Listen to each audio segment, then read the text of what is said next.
Crisco's radio newspaper with Bernardine Flynn. Brought to you by Crisco, the pure all-vegetable shortening. It's digestible. Now, Bernardine Flynn. Thank you, Durward, and hello, friends. Before Durward Kirby brings us the latest world news, I want to tell you a little story about Sergeant Louis Newbar, who is stationed at Fort Douglas, Utah. Sergeant Newbar, it seems, just doesn't like to be crowded. So, for a long time, he's made it a practice to get up a little earlier than the rest of the soldiers in the barracks, so he can shave ahead of the washroom rush. The other morning he was awakened by noises coming from the squad room.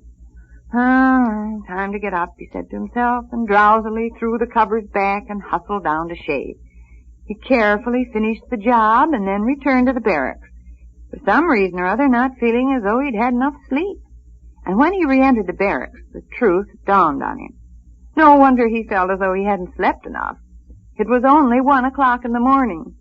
The noise he'd heard was some of the boys just coming in. And now, Durward, what's the latest world news? American heavy bombers picked up the air offensive against Western Europe this morning, Bern. Our flying fortresses blasted targets at Brunswick, one of Germany's major manufacturers of aircraft engines, as well as an important communications center. The fortresses were escorted into their target by formations of American and British fighters. Early reports say there was heavy anti-aircraft fire, but practically no German fighter plane opposition. Our Liberators and other planes also bombed the French invasion coast. In London, Britain's Air Minister, Sir Archibald Sinclair, says that air supremacy over Germany, to blast open the road to Berlin, now lies within the grasp of the Allies.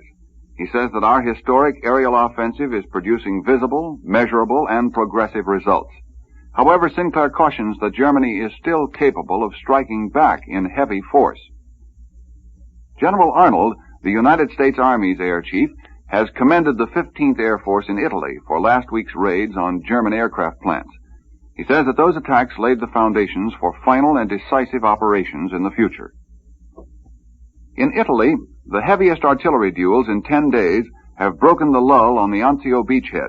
British troops have broken up a series of small German attacks, and other Allied troops have mopped up a number of Germans who wriggled through the lines near Cassino. From Russia, Premier Joseph Stalin has sent a message to President Roosevelt predicting that the time is near when the Allies will defeat Hitlerite Germany. On the Russian battlefronts today, the Red Army is racing over the approaches to Pskov and nearing the outskirts of the town itself. In Moscow, a special Russian atrocity commission has made a full report on the brutality of German occupation forces at Kiev. The commission is holding Field Marshal von Manstein, the German commander in southern Russia, responsible for 195,000 murders in the Kiev area. Finland's parliament held a secret session this morning, presumably to discuss chances for an acceptable separate peace with Russia. And there is also a report that Sweden will do its best to provide Finland with food if the Finns get out of the war. On the other side of the world, there is good news in our war against the Japs. First of all, the Navy Department reveals that our submarines have sunk 14 more Japanese merchant vessels. And in New Delhi, Admiral Mountbatten has issued an order of the day to his forces in Burma, saying that their complete victory on the Arakan front has given the Japanese a crack they will remember. In the Southwest Pacific, American air and naval forces have delivered another heavy blow to Japanese shipping, destroying or damaging 29 Japanese planes, 34 barges, and 2 cargo ships. And the Japs admit that they lack sufficient aircraft to cope with the growing Allied offensive actions. In this hemisphere, in Buenos Aires, the police say that they seized documents of the German Transocean News Agency to prove that it was connected with spy rings in countries bordering Argentina. Also, the Tokyo radio, by the way, has come forth with one of the best of the war's wisecracks. Unconscious variety, that is. After telling of new American successes, the Jap announcer asked, "What shall we do now?" And then solemnly answered his own question by saying, "Now is the time that the people of Japan should stand up with resolute determination, glaring at the enemy." Well, some Marine probably has the answer to that one with, "Glare ahead, brother, we're coming in anyway." And that's the top of today's World News. Now, Bernardine, I believe you have something of interest for our listeners. The other day I was talking to a woman who runs a cooking school, and we got to comparing notes, particularly about Crisco. She said she'd just never seen so many dyed-in-the-wool butter users who were being won over to Crisco for cakes. Well, that wasn't any surprise to you, was it, Vern? No, but I'm glad I'm not the only one who's noticing it. Really, friends, don't you think butter for cakes got to be kind of a habit? Why, with Crisco, you can make some of the best-tasting cakes you ever put in your mouth. Full of flavor, wonderful texture, and light as a feather. Like the maple walnut cake I made yesterday. You just add chopped walnuts to a regular yellow layer cake batter. And for the frosting, use a boiled icing with maple syrup in it. Anyway, the cake was delicious. As good as any butter cake ever thought of being. And what about that lighter cake secret of Crisco's, Vern? Oh, yes. Why, friends, do you know that with Crisco, you can make a lighter cake than with any other shortening, even the most expensive?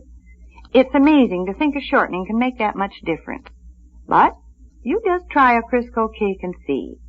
See if you ever tasted a cake quite as light or one that was quite as good. Now, Bernardine, how about another story? This is a story about the Red Cross, Durward. Not long ago, Red Cross relief representatives were standing on a dock under a hot African sun and watching a large gray refugee ship move in through the harbor. There were children on board, 300 or 400 young refugees from Greece. There were adults on the ship, too, many of them ill, others forlorn and bewildered. They had seen their country ruthlessly devastated by the Germans. For most of them, everything they'd ever owned had been lost. They had only the baggage they carried. One very old lady refused the assistance of a young native boy who ran out to help her. She was afraid to let her few pitiful belongings out of her sight. Then there was a little girl, blonde and blue-eyed and not more than 6 years old. She had no baggage at all. All she owned was on her back, a shapeless dress made from an old burlap sack. As the refugees streamed onto the dock, Red Cross workers passed among them, distributing refreshments and clothing and making assignments for temporary homes. The little girl in the burlap was given a new Red Cross dress. She didn't know what to say. She hugged it to her and stared at the Red Cross worker with unbelieving eyes. It had been so long since she'd had anything pretty or clean or new.